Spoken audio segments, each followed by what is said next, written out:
நாடாளுமன்றத்தில் பேசுகிற திமுக உறுப்பினர்கள் பெரியார் திறந்த பள்ளிக்கூடத்தில் படித்தீர்களா அல்லது காமராஜர் திறந்த பள்ளிக்கூடத்தில் படித்தீர்களா என நாம் தமிழர் கட்சி ஒருங்கிணைப்பாளர் செந்தமிழன் சீமான் ஆவேசமடைந்துள்ளார்.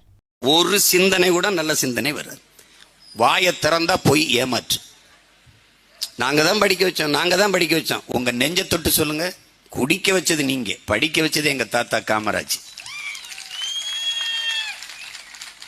இன்னைக்கு பேசுகிற பாராளுமன்றத்தில் பேசுகிற என் அன்பண்ணன் ராசா அவர்கள் பெரியார் திறந்த பள்ளிக்கூடமா காமராஜர் திறந்த பள்ளிக்கூடமா எதுல படிச்சீங்க? பெரியார் வந்து படிக்க வைத்தார். அண்ணாதுரையை, நெடுஞ்செழியனை, அன்பழகனை, மதியழகனை அவங்களெல்லாம் யார் படிக்க வச்சது?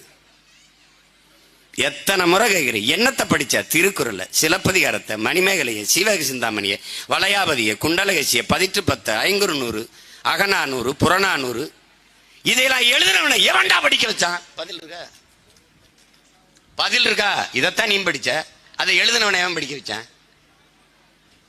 உலகத்தின் முதல் மொழி தமிழ், மூத்த மாந்தன் தமிழன், ஆதியில் பண்பட்டு நாகரிகம் அடைந்த முதல் இனம் தமிழ் பேரினம். உலகிற்கு அறிவியல், நாகரிகம், தொழில், வேளாண்மை எல்லாவற்றையும் கடன் கொடுத்த பேரினம் தமிழ் பேரினம். என் தந்தை பெரிய தகப்பன் நம்மாழ்வார் அவர்கள் உலகத்திற்கு அறிவை கடன் கொடுத்த ஒரே இனம் தமிழ் இனம். நீ எங்க கிட்ட வந்து இதெல்லாம் பேசிட்டு கூடாது. செய்திகளை உள்ளது உள்ளபடி தெரிந்து கொள்ள ரெஃப்ளெக்ட் நியூஸை சப்ஸ்கிரைப் பண்ணுங்க.